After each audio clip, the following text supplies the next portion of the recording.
जन्म मृत्यु पंजीकरण कानून आम जनता के लिए क्या बदला? क्या आपको मालूम है कि अब आपके बच्चे के स्कूल एडमिशन से लेकर पासपोर्ट, ड्राइविंग लाइसेंस, सरकारी नौकरी और वोटर आईडी बनवाने तक केवल एक ही दस्तावेज सबसे बड़ा सबूत माना जाएगा।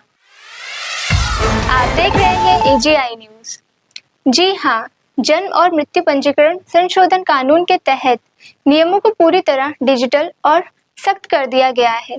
अक्सर सरकारी कागजातों के चक्कर में आम जनता महीनों सरकारी दफ्तरों के धक्के खाती थी, लेकिन अब केंद्र सरकार के नए डिजिटल सिस्टम के तहत ये पूरी प्रक्रिया बदलने जा रही है।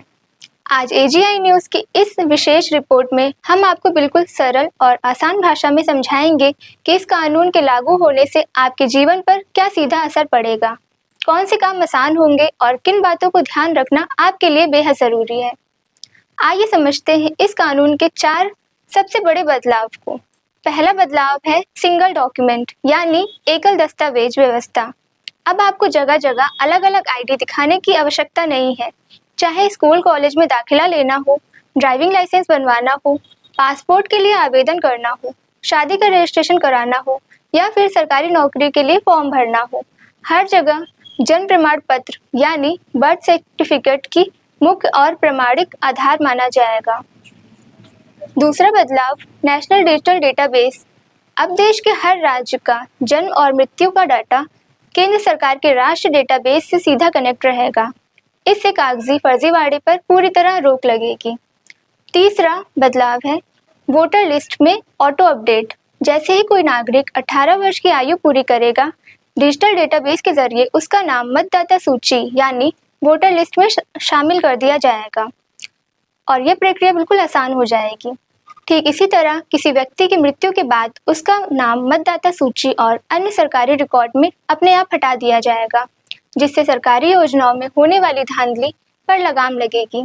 चौथा बदलाव आधार और अस्पतालों का सीधा जुड़ाव। अस्पतालों में बच्चों को जन्म लेते ही डिजिटल पोर्टल के माध्यम से सीधे रजिस्ट्रेशन की प्रक्रिया शुरू होगी, जिसे माता पिता के आधार से जोड़ा जाएगा। इससे प्रमाण पत्र बनाने में होने वाली देरी और बिचौलिया का खेल समाप्त हो जाएगा। दोस्तों, सरकार का दावा है कि इस डिजिटल व्यवस्था से आम नागरिकों को सरकारी दफ्तरों की लाल फीताशाही से मुक्ति मिलेगी और प्रक्रिया पारदर्शी बनेगी। लेकिन यहाँ सबसे बड़ा सवाल यह भी उठता है कि क्या देश के दूर दराज के ग्रामीण इलाकों में, जहाँ आज भी डिजिटल कनेक्टिविटी और जागरूकता की कमी है, वहाँ आम जनता को इस नई व्यवस्था से परेशानी तो नहीं होगी? क्या स्थानीय निकाय और नगर निगम इस डिजिटल प्रक्रिया को बिना किसी रुकावट के लागू करने में पूरी तरह तैयार है? आपकी इस नए नियम पर क्या राय है? क्या इससे आम जनता को राहत मिलेगी या कागजी उलझनें बढ़ेंगी? अपनी राय कमेंट बॉक्स में जरूर साझा करें। देश के बड़े मुद्दे और नीति और कानून की निष्पक्ष पड़ताल के लिए जुड़े रहिए हमारे चैनल से। मैं महक चौधरी, एजीआई न्यूज से।